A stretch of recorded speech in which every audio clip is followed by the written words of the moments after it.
The Queen Mary left Southampton on August 28, 1939, packed with people trying to flee to America in the face of the threat of war in Europe. This was to be the ship's last peacetime voyage, for she arrived in New York to find that war had been declared between Britain and Germany on the 3rd of September. Even before this, the portholes had been painted over to offer less of a target to submarines. The Queen Mary stayed at her berth in New York for 6 months, before orders were received to paint the ship in camouflage grey.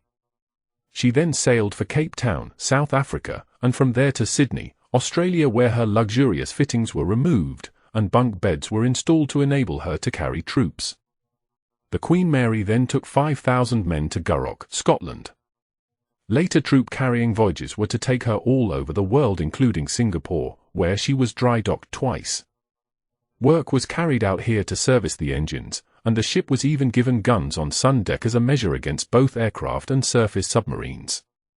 Eventually, the ship's troop-carrying capacity was increased to 16,000 men.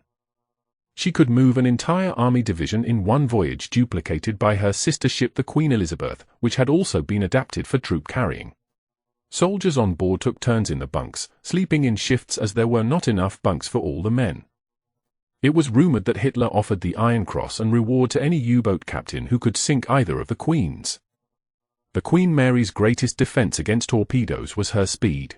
Sailing at 28.5 knots, the Mary was a fast-moving target, much faster even than a warship could manage and very difficult to aim at. To make it even more difficult, she zigzagged at regular intervals.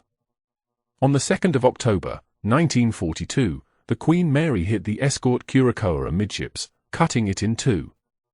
331 of 432 crew were lost from the Curacoa. The liner could not stop for fear of lurking submarines, and had to steam onwards but at a reduced speed of only 10 knots. It was the worst incident in the Queen Mary's career, and the damage was not fully repaired until after the war, when a new stem was fitted.